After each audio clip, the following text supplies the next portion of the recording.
სარაჯიშვილის სახელობის თბილისის სახელმწიფო კონსერვატორია, რომელიც ალექსანდრე გრიბოედოვის ნომერ 8-ში მდებარეობს, საქართველოში ერთ-ერთი პირველი უმაღლესი სამუსიკო სასწავლებელია. წლების განმავლობაში იგი იყო ამიერკავკასიაში ევროპული ყაიდის ერთადერთი სამუსიკო სასწავლებელი. როგორც ცნობილია, 1924 წელს მას სახელმწიფო კონსერვატორიის სტატუსი მიანიჭეს. რაც შეეხება 1947 წელს სახელმწიფო კონსერვატორიას ქართველი მომღერალი ვანო სარაჯიშვილის სახელი მიენიჭა. ისევე როგორც არქიტექტორ ალექსანდრე შიმკევიჩის მიერ აგებული შენობების უმრავლესობა თბილისის კონსერვატორიაც ეკლექტური სტილის ნაგებობას წარმოადგენს.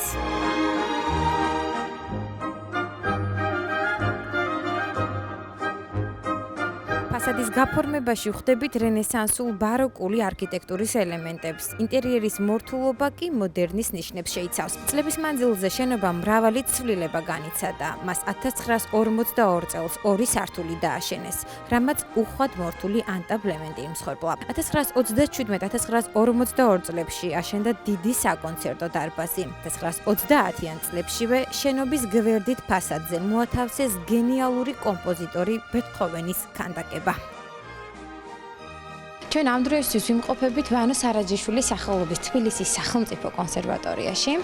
შევეცდებით, რომ გაჩვენოთ ის ლამაზი მუზეუმი, რომელიც წარმოდგენილია თავად კონსერვატორიაში. ამისთვის კი დაგვეხმარება ქალბატონი ნინო ხატიაშვილი, რომელიც მუზეუმის მეცნიერ თანამშრომელია, ასე რომ მობრძანდით.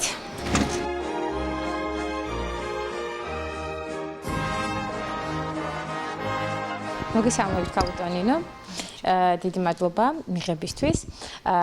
ჩვენ რა თქმა უნდა დავინტერესდით კონსერვატორიის მუზეუმით და ამიტომ თქვენ აირჩიეთ, ასე ვთქვათ, ის ფოტო, საიდან დავიწყებთ უშუალოდ, რომ ჩვენს ტელემაყურებელს გავაცნოთ ის უნიკალური სანახაობა, რომელიც ისტორიაში შემორჩა. კონსერვატორიის შენობის ისტორია ჭიდროდ არის დაკავშირებული ანტონ რუბინშტეინთან, რომელიც გახდა რუსული საიმპერატორო მუსიკალური საზოგადოების დამაარსებელი, კომპოზიტორი, დირიჟორი და უდიდესი მუსიკალური მოღვაწე. გარდა ამისა, ქართველების სიძეთ მისი მეუღლე გახდა ვერა ჩიქოვანი. ანტონ რუბინშტეინის სახელთან არის დაკავშირებული აი ჩვენი კონსერვატორიის ასაგები ფონდის დაარსება. აქ წარმოდგენილია ექსპოზიციაში აბრეშუმის აფიშის, ასე ვთქვათ, ფოტო, რომელზეც იყო მოთავსებული ინფორმაცია იმის თაობაზე, რომ ბატონმა ანტონმა თბილისში 1891 წელს გამართა საქველმოქმედო კონცერტი. ძალიან დიდი თანხა, რომელიც შემოვიდა კონცერტის შემდეგ, დაედო საფუძვლად სწორედ შენობის ასაგებ ფონდს. უნდა ითქვას, რომ არც ერთ უმაღლეს სასწავლებელს არ გააჩნია საკუთარი შენობა, უშუალოდ აგებული მიზნობრივად. მხედველობაში მაგ კონსერვატორია ამ მხრივ ბედნიერი გამონაკლისია, იმიტომ რომ ეს შენობა საგანგებოდ მუსიკალური დაწესებულებისთვის აიგო. ორი მეტად საინტერესო ფოტო გახლავთ, აქ არის წარმოდგენილი ძველი დარბაზის ფოტოები, მხედველობაში მაგ მცირე დარბაზი. ვიტყვი, რომ კონსერვატორიის შენობის ავტორი გახლავთ არქიტექტორი ალექსანდრე შიმკევიჩი. მას ჰქონდა არაჩვეულებრივი განათლება მიღებული პეტერბურგში, იყო კარლ მეის გერმანული სკოლის კურსდამთავრებული, ჰქონდა შესანიშნავი განათლება როგორც არქიტექტორს, როგორც მხატვარს და შემდგომ 25 წლის ასაკში ჩამოდის თბილისში და ხდება ქალაქ თბილისის არქიტექტორი.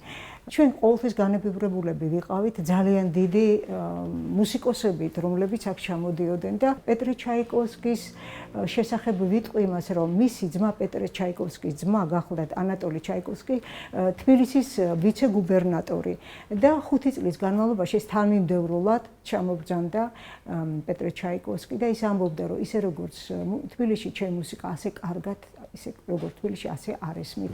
რა გახდა ჩვენი მუზეუმის დაარსების, ასე ვთქვათ, იმპულსი?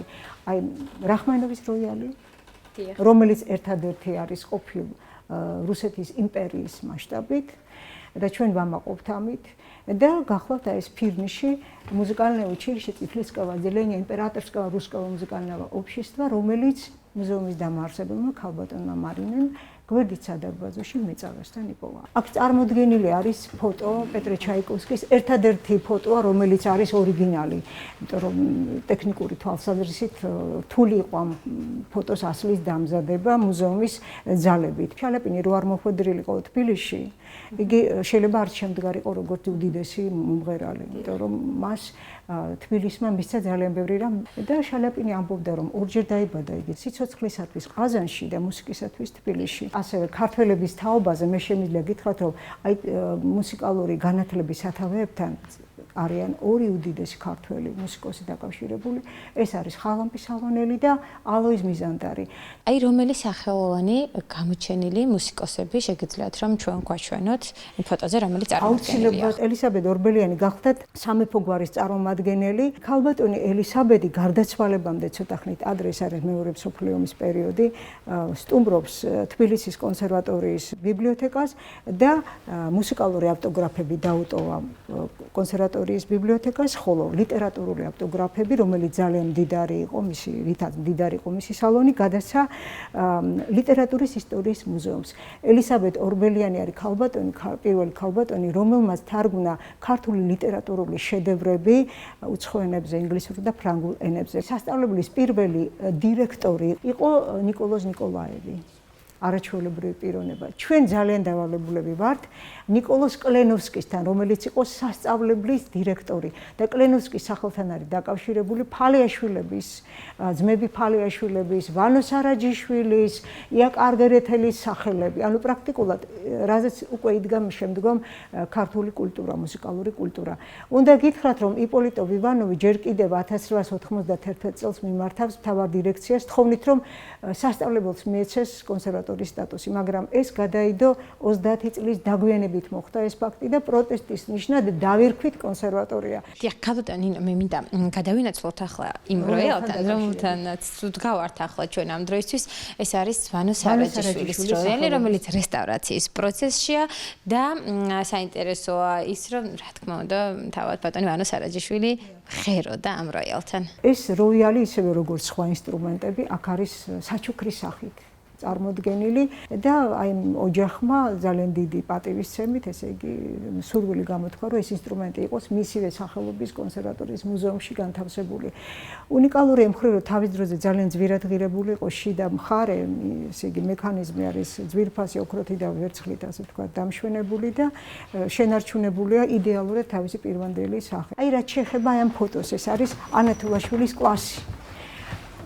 ეს გახლავთ რუდოლფ კერერი. აი სწორედ მისი მამის რიხარდ კერერის რეკომენდაციით და ანა თულაშვილის რეკომენდაციით შეიძინა ეს რახმანინოვის როიალი თბილისის სახელმწიფო კონსერვატორიამ. ეს გახლავთ დავით ანდღულაძის ხელთათმანებით, რომელსაც იგი საოპერო სპექტაკლების გერმანის როლში გამოდიოდა ამ ხელთათმანებით, სანდრო ინაშვილის გამოსახულებით ეს უნიკალური ფირფიტა საბჭოური პერიოდის ძალიან საინტერესო და ასევე საინტერესო ლიბრეტოები, ოპერის ლიბრეტოები, რომლის შეძენაც შეგებულ საოპერო თეატრში. მივახოლდით ასევე ერთ-ერთი ყველაზე საინტერესო, მათ შორის ერთ-ერთი საინტერესო ნიუც, რომელიც არის ასევე განთავსებული მუზეუმში. ეს გახლავთ ფონოგრაფი, რის საშუალებითაც მე-20 საუკუნეში წერდნენ ხოლმე ხმას. 1914 წელს დიმიტრი არაყიშვილის რეკომენდაციის ჩვენს სასიქადულო მუსიკოს ნიკო სულხანიშვილს გადაეცა 400 მანეთი იმისათვის რომ შეეძინა ფონოგრაფი და ჩაეწერა დავიწყების პირას მისული უკვე ქართკახური უნიკალური სიმღერები. ნიკო სულხანიშვილმა ძალიან დიდი პასუხისგებლობით შეასრულა ეს დავალება. შემდგომ ბატონი სულხან ასიძის ჩვენი ქართველი კლასიკოსის, კომპოზიტორის ინსტრუმენტი ოჯახმა უსახსოვრა კონსერვატორიის მუზეუმს საჩუქრად და სიმულაიტის ფირმის არის სხვათა შორის და ორი უნიკალური ფიზგარმონია. ქართველი ახალგაზრდები არიან ძალიან ნიჭიერი ამ ჩვენ სფეროში, მუსიკალურ სფეროში. ჩვენი ახალგაზრდობა მთელ მსოფლიოში მოღვაწეობს.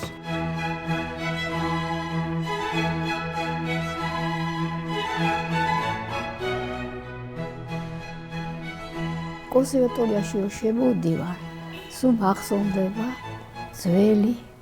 ძველი ეპოქა, როცა მე პატარა 6 წლის შემოვედი კონსერვატორიაში, ხო და გაკვეთილებზე თაწმინდაზე ცხოვრობდი და სიხარულისგან ვორბოდი ხოლმე. ისეთი განწყობა მქონდა, რომ აი და ეხლაც სიხარულით მოვდივარ. ძმები შანიძეების კვარტეტი იყო და შოთა იყო ძალიან კაცი პედაგოგი, ძალიან. ხო და ერთ დღეს რაღაცა და მე ძალიან მიხარო და მოვმოდი ხოლმე ისეთ ეტყობა რაღაცა ისე ვერ დაუჯერე. გავუკარები, ხო და კახელი და გავპრინდი ეს. მე ხა რომ მიგორები მეცინება და გავიდა 1-2 საათი რაღაცა და ჩემი დამეულება ისე როცა ძიაშოთა ამოდის კიბეზე. ვაიმე, შეგული გამისკდა.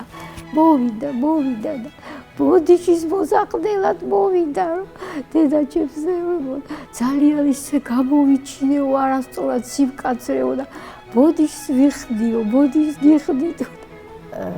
მე გადავედი კონსერვატორიაში, გადმოვედი ლეო შიუკაშვილთან. და აი ეს ორი ადამიანი მათ მომწეს ძალიან დიდი სკოლა. დღეს ამ სიუჟეტით გემშვიდობებით მომავალ შეხვედრამდე ძველ ქალაქში.